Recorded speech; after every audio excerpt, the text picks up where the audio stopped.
여러분 안녕하세요. 목요일이에요. 제가 지금 목이 많이 잠겼습니다. 목감기가 온 것 같은데 여러분 양해해 주시기를 바랍니다. 오늘 하루도 하나님 주신 회복의 은혜 가운데 새 마음으로 새 기쁨으로 또 새 소망으로 하루를 시작하고 또 그래서 승리하는 귀하고 멋진 날이 꼭 되어질 수 있기를 바랍니다. 오늘 우리 함께 묵상할 말씀은 야고보서 2장 1절 말씀입니다. 내 형제들아 영광의 주 곧 우리 주 예수 그리스도에 대한 믿음을 너희가 가졌으니 사람을 차별하여 대하지 말라. 아멘. 인간은 다 평등함을 외칩니다. 그러나 실제적인 현실의 세계에서 보면 평등한 것 같지 않음을 우리는 종종 경험하게 되지요. 사람들은 다 그래서 좋은 차를 타고 싶어 합니다. 물론 성능 때문에 좋은 차를 타고자 하는 경우도 있겠지만 그러나 좋은 차를 탐으로 말미암아 세상 사람들이 무시하지 않는다라고 하는 의식도 아마 저 마음속에는 깔려 있는 것 같습니다. 법 앞에 많이는 평등하다. 그러지만 유전 무죄, 무전 유죄라는 말도 있고요. 또 권력이 있는 사람한테는 죄도 죄가 아니고 권력이 없는 평범한 일반 사람한테는 죄가 아님도 죄가 되는 그런 모습들도 종종 보게 됩니다. 그런데 그런 모습들이 교회 안에서까지 이어진다면 그것은 너무나도 옳지 않은 모습이 아닐 수 없는 것이지요. 특별히 오늘 그래서 본문에서는 믿음을 가진 자들로서 사람을 차별해서 대하지 않아야 함을 강조하고 있습니다. 사람을 차별해서 대한다라고 하는 것은 겉모양만 보고 사람들을 판단해서는 안 된다라고 하는 것입니다. 교회 안에서 저 사람이 어떤 옷을 입고 있는가, 또 저 사람이 무슨 차를 타고 왔는가, 저 사람이 얼마나 가진 게 있는가에 초점을 맞춰서 그것을 기준으로 해서 사람을 대한다면 그 교회는 생명력이 있는 교회라 할 수 없을 것입니다. 왜냐하면 교회는 그 기본이 믿음이기 때문입니다. 우리가 교회를 믿음의 공동체다 그렇게 얘기하고 있는 이유가 바로 여기에 있는 것입니다.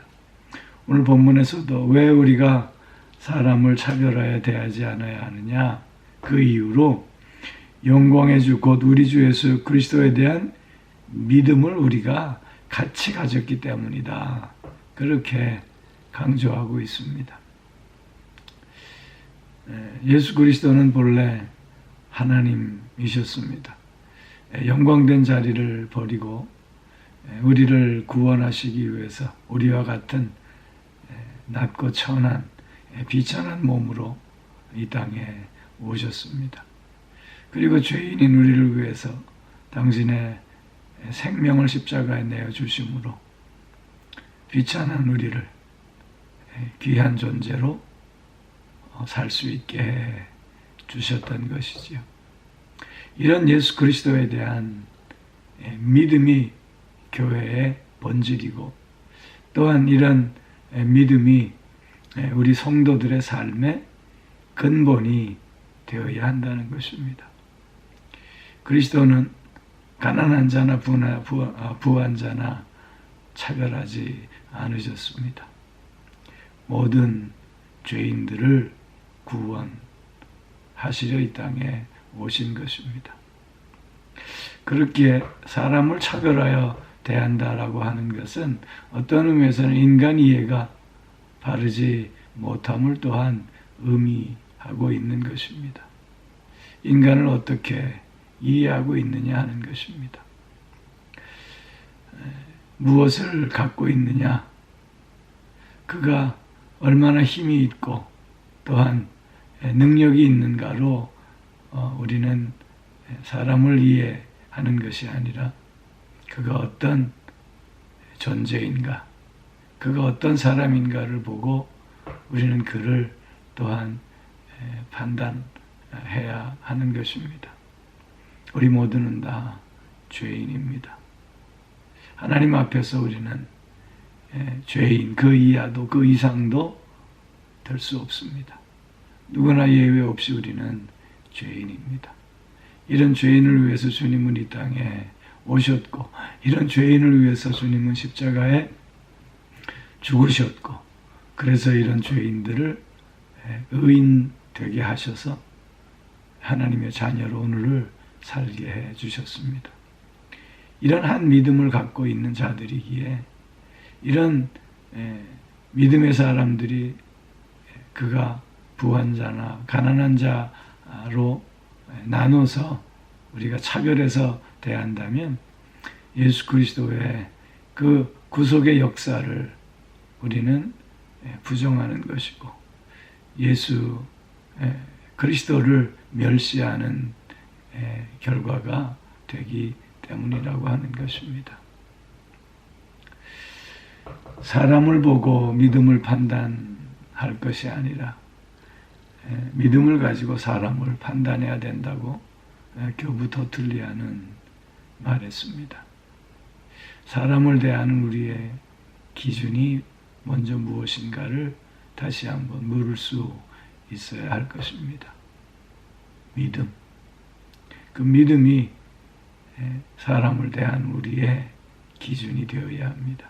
특별히 교회에서는, 특별히 우리 신앙인들은 이 믿음을 가지고 모든 것을 볼 수 있어야 함을 우리는 잊지 않아야 할 것입니다.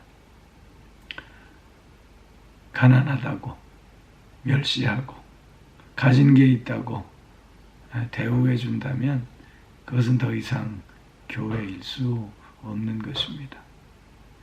또한 역으로 우리가 마땅히 사랑하고 존경을 표해야 함에도 불구하고 그 사람의 외적 조건으로 또 우리가 갖고 있는 선입견으로 그에게 냉랭하게 대한다면 이것도 역시 사람을 차별하여 대하는 것이 될 것입니다.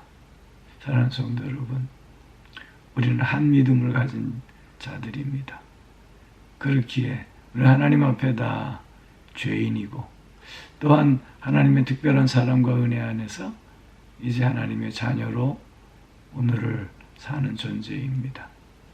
그렇기에 외면으로 무엇을 입었나, 무엇을 가졌나, 무슨 일을 하는가, 그것이 중요한 것이 아니라 이렇게 한 믿음을 고백하고 있음을 먼저 생각하고 그 한 믿음 안에서 한 형제요 자매가 되었음을 먼저 고백하는 우리들이 꼭 되어져야 할 줄로 믿습니다. 내가 외모로 사람을 판단한다면 그것은 예수 그리스도의 나에 대한 구속의 사랑을 멸시하는 것임을 잊지 않아야 할 것입니다. 믿음 안에서 한 형제요 자매임을 확인하며 또한 고백하며 서로를 세워내는 우리가 꼭 되어질 수 있기를 기원합니다. 기도하겠습니다. 오사랑의 아버지 하나님, 죄인된 우리를 구원하셔서 하나님의 자녀로 오늘을 살게 하여 주셨으니 감사를 드립니다. 예수 그리스도에 대한 한 믿음을 가지고 우리가 형제 자매 되었기에 아버지 하나님, 서로를 사랑하고 서로를 존중하고 또 섬기는 가운데 하나됨을 이루는 우리가 될 수 있게 하여 주시옵소서. 세상이 아무리 외적인 조건으로 사람들을 판단하고 있다 할지라도 그러나 교회 안에서는 그러나 신앙을 가진 우리들이기에 믿음으로 모든 것을 먼저 바라볼 수 있게 하여 주시옵소서. 그래서 건강한 신앙인의 삶, 건강한 교회, 살아있는 생명이 넘치는 교회와 또한 그 삶이 꼭 되게 하여 주옵소서. 오늘도 영육간의 강건함으로 붙들어 주시고 우리의 가정을 지켜주시며 우리의 자녀들과 함께하여 주실 줄로 믿습니다. 뿐만 아니라 몸이 약한 이들, 또한 고통 중에 있는 이들, 이렇게 저렇게 마음에 상처가 있는 이들, 또한 마음이 상해 있는 이들, 하나님께서 위로하여 주시고 치유와 회복의 은총을 더하셔서 새 마음, 새 기쁨을 가질 수 있게 하여 주시고 새로운 소망의 든든함 속에 다시 한번 일어설 수 있게 하여 주시옵소서. 지진으로, 전쟁으로, 이런저런 자연재해와 또한 사건과 사고로 힘들어하는 모든 이들 위해 주님 함께하여 주셔서 다시 한번 희망의 발걸음을 옮길 수 있게 하여 주옵소서. 오늘도 그리스도의 사랑과 은혜와 믿음 안에서 한 형제 자매됨을 고백하며 함께 삶을 나누는 복된 날이 되게 해 주실 줄 믿사옵고 우리 주 예수 그리스도의 이름으로 기도하옵나이다. 아멘.